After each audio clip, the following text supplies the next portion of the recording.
You're calling for a $50 an hour federal minimum wage. That's 7 times the current national minimum wage of $7.25 an hour. But next, we have to talk about a Democratic Congresswoman, Barbara Lee, who just made one of the most insane policy proposals I've heard in some time. And that's saying something, given the state of our politics. So Barbara Lee is running for the Senate in California, and she's currently a member of the House of Representatives, a long-serving, hardcore progressive. Now, she was asked recently for her position on the minimum wage, and I can't even believe what she said. Just listen for yourself. You're calling for a $50 an hour federal minimum wage. That's 7 times the current national minimum wage of $7.25 an hour. Can you explain how that would be economically sustainable for small businesses? You have 60 seconds. First, let me say I owned and ran a small business for 11 years. I created hundreds of jobs, benefits, retirement benefits, also health care benefits. I know what worker productivity means, and that means that you have to make sure that your employees are taken care of and have a living wage.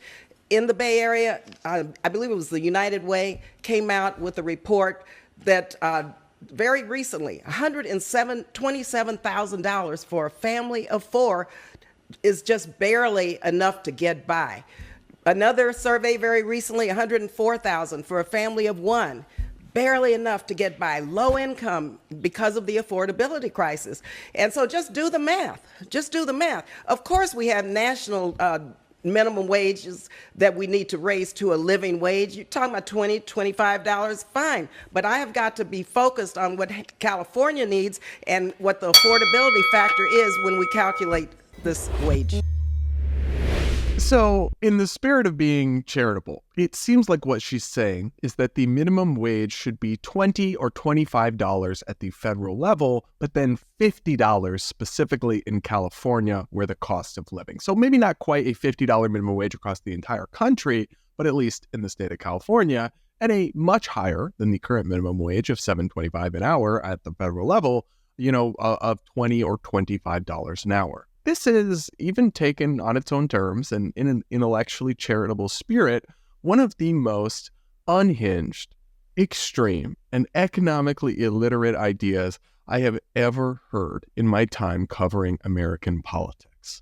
$50 an hour as the minimum wage would cause catastrophic economic consequences, because what you would essentially be doing is criminalizing, making it illegal to employ anybody who doesn't produce $50 an hour in value for their employer.